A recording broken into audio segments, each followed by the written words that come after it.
Hello everyone, Roper here. With the holidays quickly approaching, I figured it'd be a good time to show you guys my method for how I make bottle stoppers. Okay. Now I know that there are a lot of different ways in which to make projects. This just seems to be the simplest and easiest way that I've found in which to make a bottle stopper. So the first thing that I'm going to do is I'm going to take this 2x2, 3-inch long piece of babinga.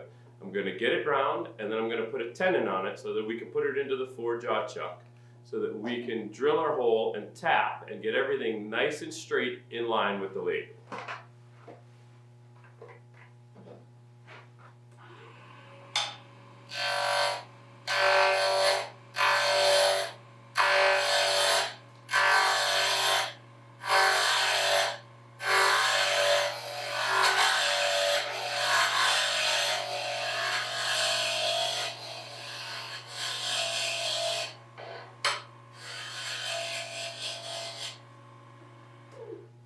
Alright, now that our blank is round, I'm going to take a 3/8-inch spindle gouge and I'm going to put a small tenon on the end of this so that I can then put it into the 4-jaw chuck.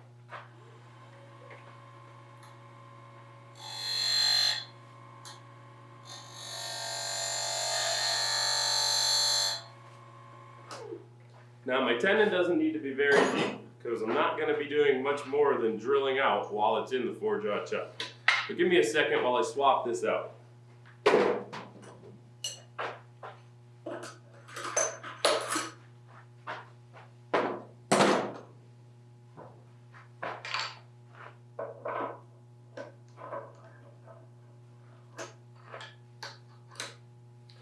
After we get our blank in the 4-jaw chuck, the first thing that we're going to want to do is true up this face, or flatten this face. Okay? This face is the shoulder that's going to sit on our bottle stopper, and we want to make sure that it sits nice and flush up against the shoulder of the bottle stopper.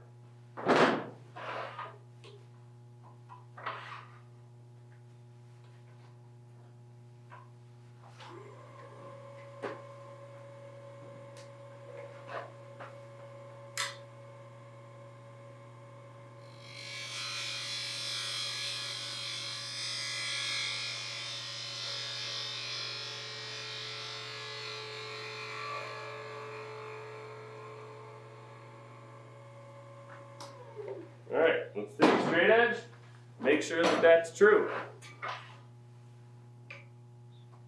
Alright, that's nice and flat. Alright, now the next thing that we have to do is we're going to drill out so that we can put the bottle stopper onto our mandrel. I've got a 3/8-inch drill bit right here, okay, with a little piece of blue tape.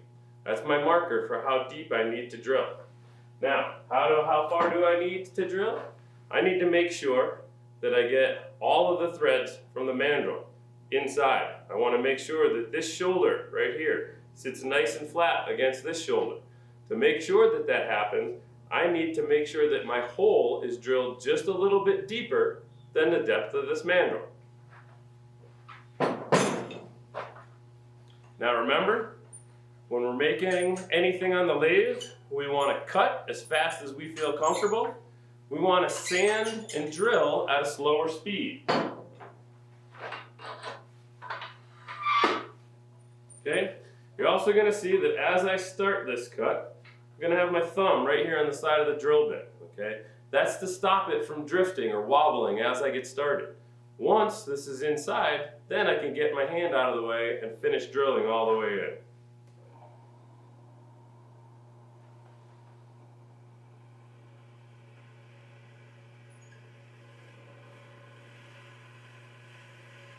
Alright, there we go.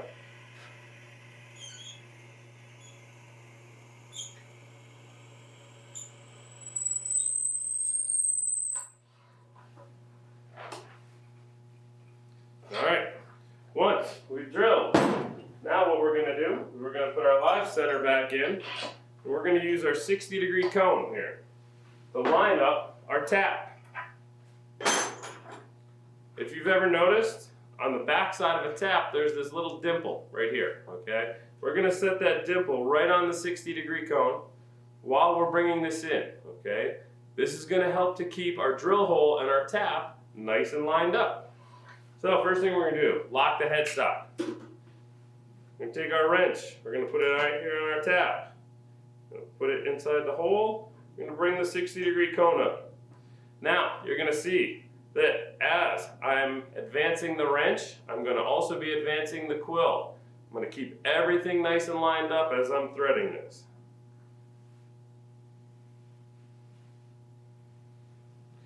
Now, while I'm doing this, I'm also feeling the resistance on the tap. Okay? I want to know when I get to the bottom.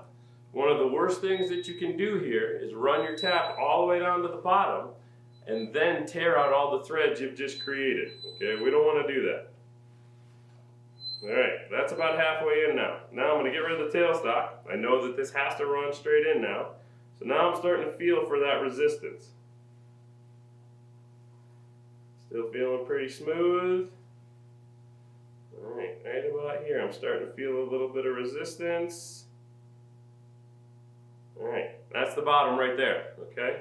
So now, really easily we're going to back this back out so that we don't tear any of these threads.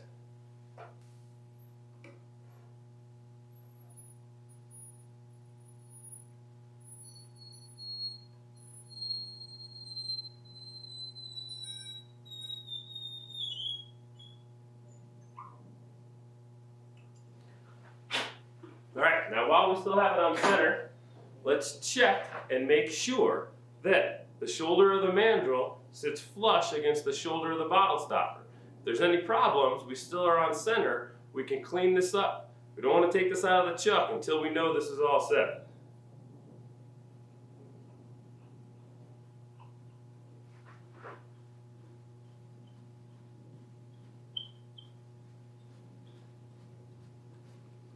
Alright, so there we go. So now we can see that there's no gap between the shoulder of the work and the shoulder of the mandrel. We're good to go. Pull it out of the 4-jaw chuck and we can keep going.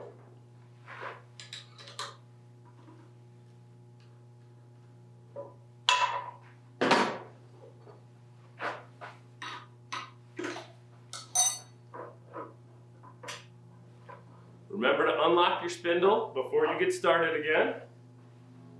Okay. Going to use a rod here to hold my mandrel in place while I'm turning.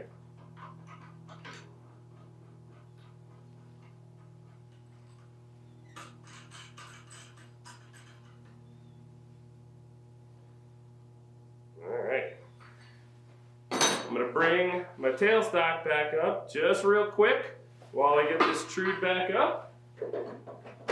And then we'll do some shaping.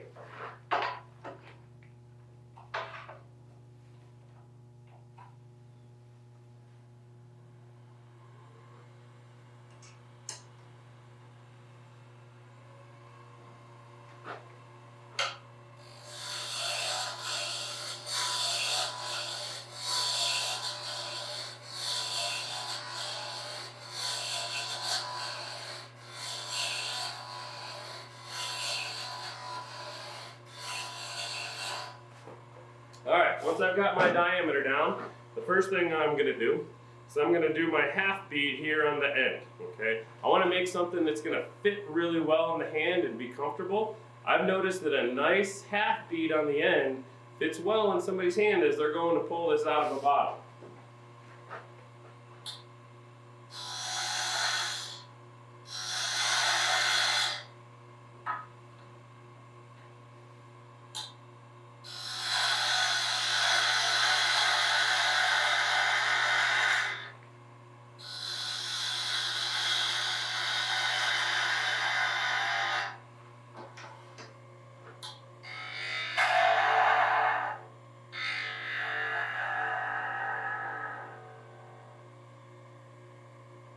Alright, now that we've got our half bead, the next cut we're going to make is going to be down to that bottle stopper.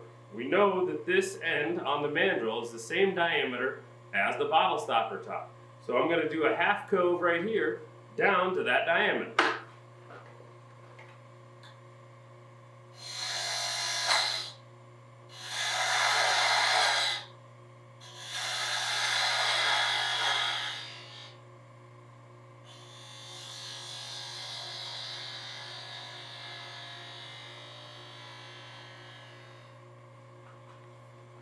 Alright, so now that I have my cut that's going to match my bottle stopper diameter, now I'm going to do a big elongated cove here in the middle. Once again, something that fits really easily and well into the hand.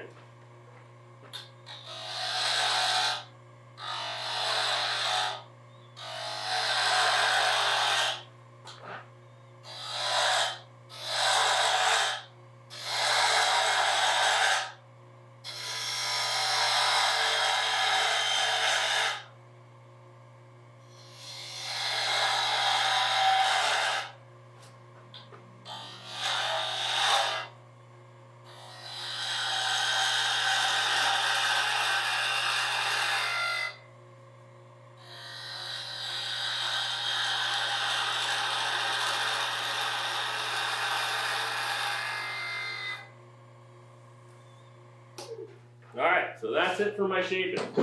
Now, I do have a little bit of tool mark here, okay? I'm going to use my negative rake scraper to connect these lines and get rid of these little bit of tool marks, okay? You want to think about that negative rake scraper like your 120 sandpaper, okay? I don't want to change this shape. I don't want to keep cutting. Now I'm going to take this negative rake scraper and just get rid of these tool marks.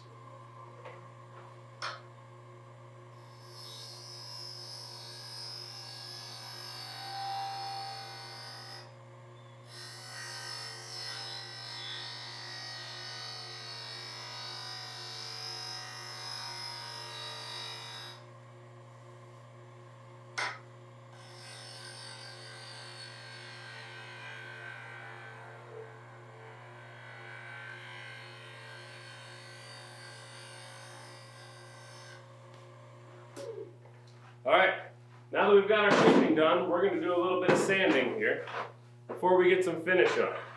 So remember, whenever we do any sanding, we want to make sure we have our dust mask. Okay, we don't want to be breathing in these fine particles. We want to be safe and healthy while we're doing this. So, my first little tip and trick here when it comes to sanding is that we've been cutting in this direction towards ourselves. Feels really nice. But if we spin it backwards, feels like petting a cat backwards. You can feel all those fibers and hair standing up.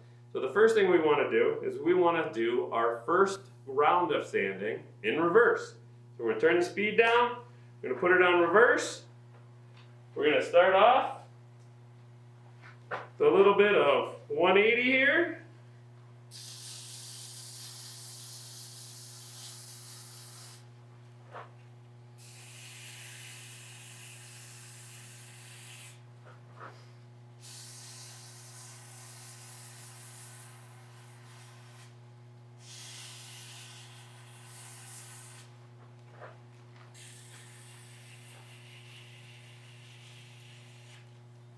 Now we want to go in both directions with this grit. So now I'm going to come back towards myself.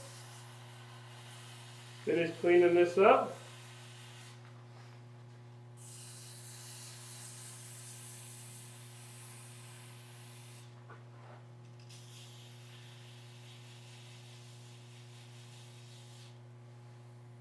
Oh yeah, that's feeling good. All right. Now we want to move on to our 220.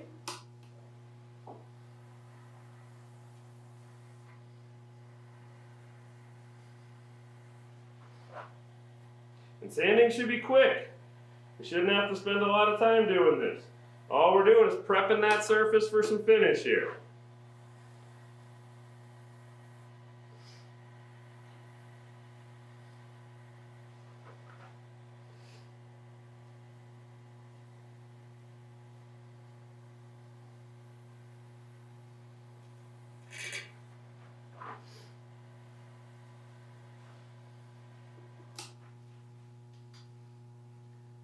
Alright, that looks good. Now, the next thing that we want to do, before we get our friction finish on, is we're going to put a little bit of pumice paste on. Basically, think about this as your final sanding. We're going to use this to get any of those fine little scratches out. Now, I like to apply this with the machine off. That way I actually get it where it wants to go, as opposed to all over myself. You're going to see that I'm also using a blue towel, okay? I am not a big fan of cotton. on the lathe whenever doing any kind of friction work, okay? The blue towels are nice. If anything happens to go wrong, the blue towel will just rip, as opposed to a piece of cotton that could possibly suck you into the work.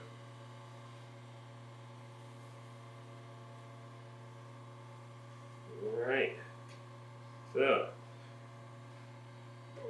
that's the pumice stone.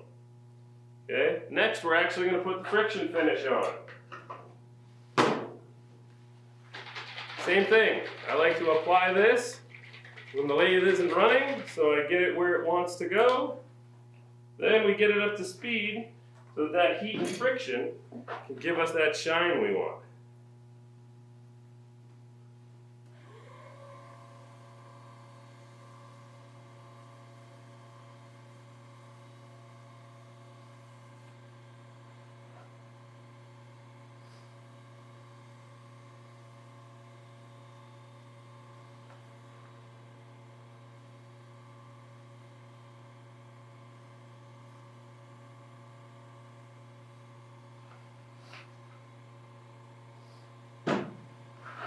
Now I do like to apply multiple coats of my finish. I like to get it nice and shiny and durable.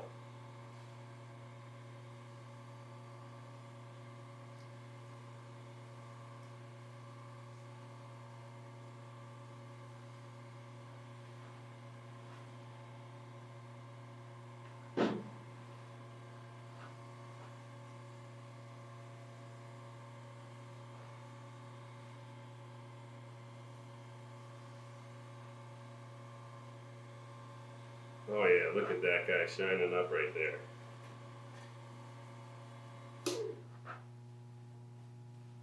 Oh, that's really nice. Babinga is one of my favorite woods.